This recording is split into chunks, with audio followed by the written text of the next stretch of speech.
네, 오늘부터 에베소서로 이제 빌립보서에서 건너왔습니다. 에베소서는 바울이 쓴 편지이죠. 빌립보서와 마찬가지로 로마 옥중에 있던 2년 중에 아마도 그의 옥중 생활 끝부분 가까이, 예를 들어서 1년 반이 지난 데라든지, 그때 네 편의 편지를 쓴 것 중에 하나가 바로 에베소서입니다.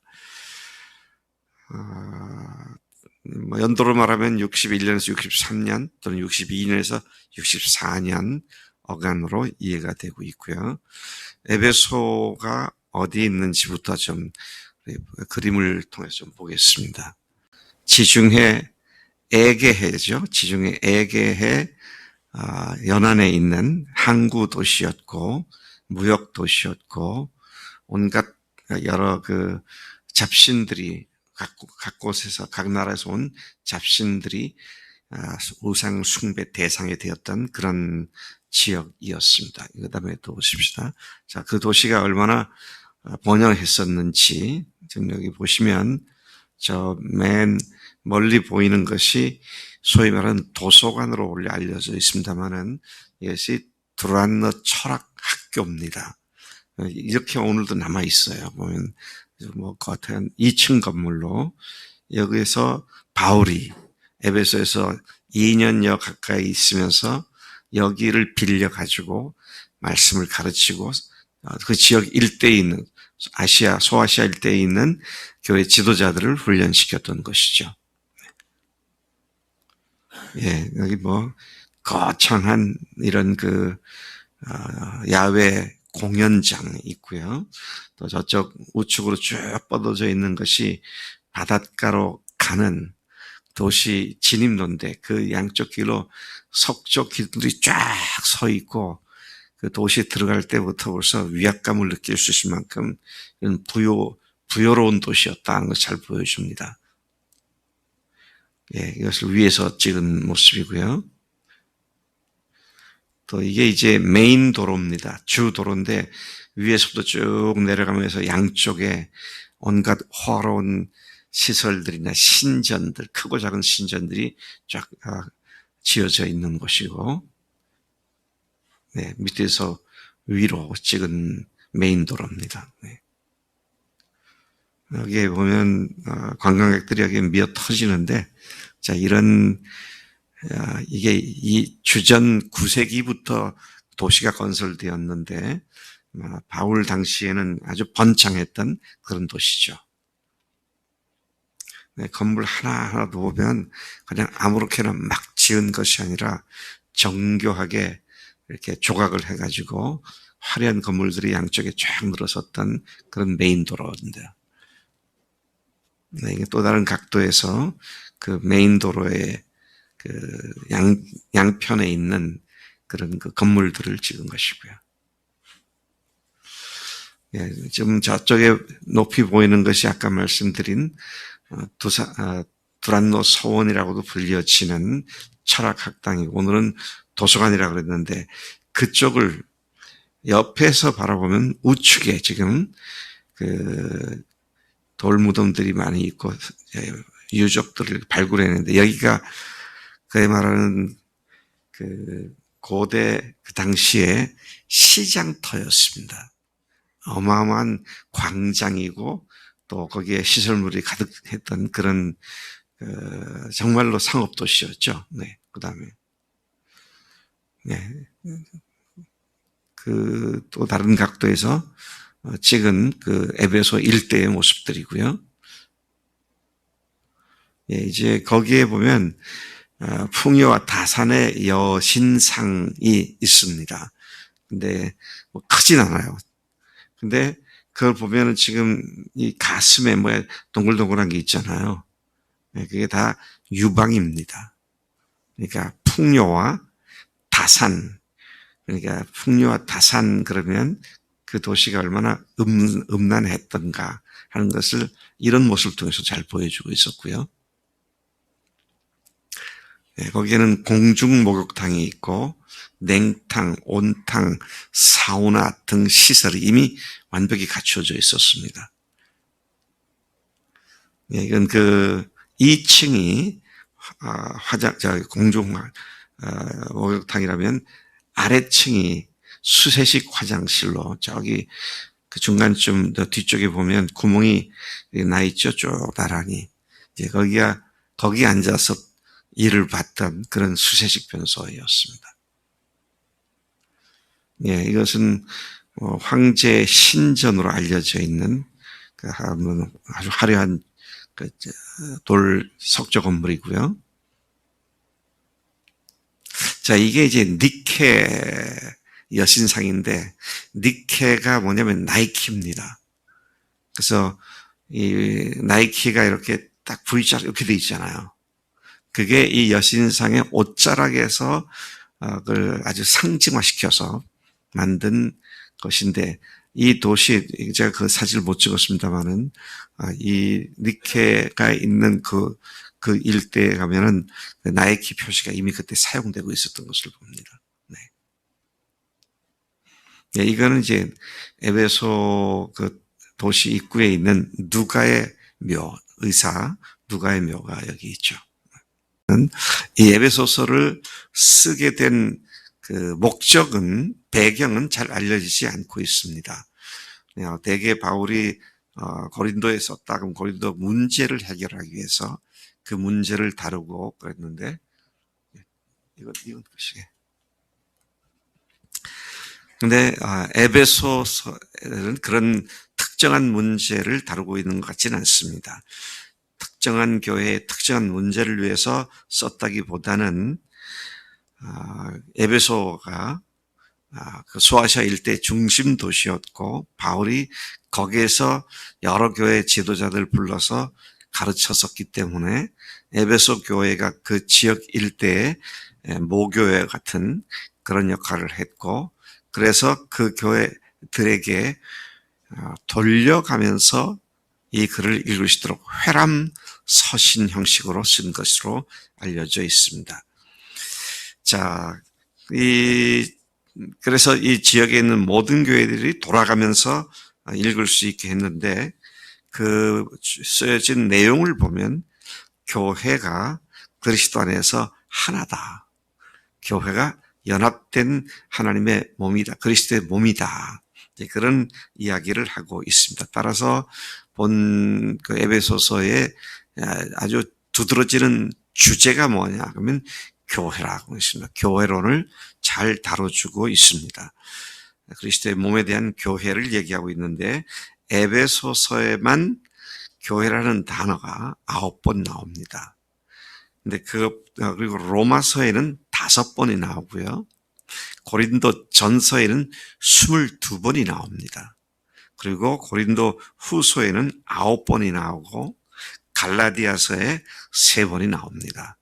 그런데 이 단어가 등장하는 서신서들 중에 가장 자세히 신학적인 의미나 교회의 본질이나 교회의 속성과 성품, 이런 것들을 집중적으로 다뤄주고 있는 것이 에베소서이죠. 그래서 우리가 교회가 뭔지를 알려면 에베소서를 보지 않고는 알 길이 없다. 에베소서가 교회에 대한 주님의 하나님의 가르침에 대한 최고의 가르침을 주고 있다. 그렇게 말을 해도 과언이 아니다라는 것입니다. 1절과 2절에서 바울이 모든 서신서에 그렇듯이 인사를 하죠. 근데 그 인사하는 것을 보면, 인사하는 자기를 말하기를 하나님의 뜻으로 사도가 된 나 바울이다, 그렇게 말하죠. 하나님의 뜻으로 사도가 되었다. 다시 말하면 바울의 자기 정체성, 자기 신분 의식은 하나님께로부터 부르심을 받은 하나님의 뜻으로 된 하나님의 사도다. 이제 그런 의식을 갖고 있었던 것입니다. 이러한 그의 자기 정체성은 그로 하여금 그가 하나님의 뜻을 이루는 일에 전폭적으로 헌신하게 만드는 원동력이었으면 두말할 나위가 없습니다. 그러한 하나님의 종으로서 하나님의 은혜와 평강이 교인들에게 항상 넘치기를 소망한다고 말합니다. 우리도 내가 누구냐라고 하는 자기 정체성을 어떤 존재로 스스로가 알고 믿고 살아가느냐가 우리가 어떤 삶을 사느냐를 결정짓게 되죠. 네. 내가 누구냐? 이 질문에 대해서는 세상에 어떤 피조물도 내가 누구냐라는 질문을 할 수 있는 존재는 아무도 없어요. 제가 집에서 아침에 새벽기도 끝나고 집에 가가지고 큐티를 마치고 그러고는 밖에 나가서 매일 부하리를 밥을 주고 좀 풀어줘서 조금 뛰게도 하고, 그런데 어느 날 나갔더니 이 부가 말하기를, 근데 주인님 제가 누구지요? 그런 소리를 한 번도 안 하더라고요. 그 말을 듣고는 활도 나도 누구지 모르겠어요. 뭐 그런 말 아무도 안 해요. 그냥 나가면 좋다고 꼬리. 왜 나가면 밥 줄 테니까. 근데 어떤 짐승도 내가 누구냐 아무도 할 수 없어요. 근데 하나님께서 인간으로 하여금 자기가 누군지를 똑바로 알도록 그렇게 그런 질문을 할 수 있는 능력을 주었는데, 그 질문에 대한 답은 우리 주님의 십자가 부활 복음밖에는 우리에게 줄 수 있는 대답이 어디에서도 없다는 것이죠. 참 부활로 하나님의 자녀가 되었다. 의로운 자가 되었다. 하늘의 상속자가 되었다. 이게 얼마나 엄청난 겁니까? 그러니 하나님께서 나를 세우셨는데 누가 심지어 내가 나를 망가뜨릴 수도 없고 주님께만 초점을 맞추고 달려가는 것이 우리들의 삶이다. 그러니 두려울 게 없죠. 두려울 게 없으니까 바울처럼 담대하게 복음을 전하는 일에 우리가 용기를 낼 수가 있는 것이다. 3절부터 6절까지 보면 하늘에 속한 신령한 복을 말하고 있습니다. 이렇게 인사를 한 바울은 하나님께서 우리에게 베풀어 주신 그 놀라운 은혜와 사랑의 하나님을 찬송하리로다 라는 말로 시작을 합니다. 그 하나님을 찬양해야 할 대상조로 여기게 되는, 찬양거리가 되시는 몇 가지 이유를 이야기하고 있는데, 제가 또 첫째, 둘째, 셋째 이렇게 정리해 봤습니다. 첫째는 하나님 곧 우리 주 예수 그리스도의 아버지께서 그리스도 안에서 하늘에 속한 모든 신령한 복을 우리에게 주셨음을 찬양하라 했어요. 하늘에 속한 모든 신령한 복을 주셨다 그랬어요. 우리말로는 주시니 그랬는데 이게 과거인지 현재인지 미래인지 모르는데요. 헬라어 원어와 영어 성경들을 보면 다 이미 주셨다 그렇게 말을 하고 있죠. 자, 찬송하리로다. 그래서 그 하나님을 찬송거리로 말하고 있는데, 첫 번째가 하늘에 속한 모든 신령한 복을 우리에게 주셨기 때문이다.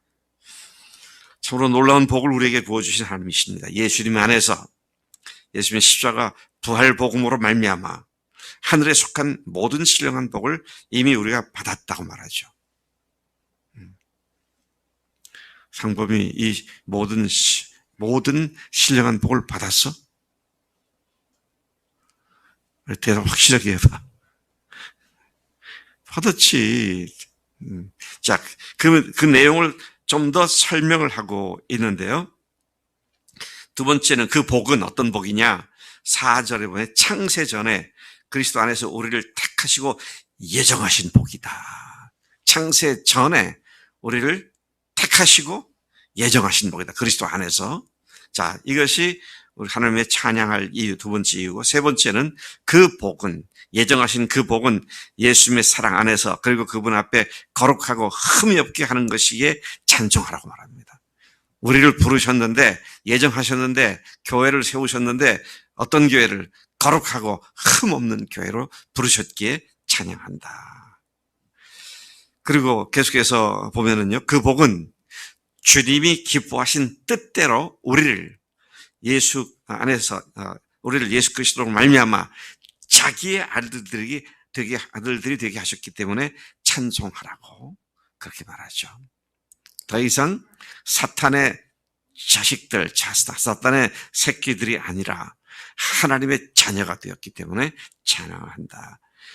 또 네 번째 보면 그 복은 예수님 안에서 우리에게 거저 주시는, 공짜로 주시는 것이기 때문에 찬양한다.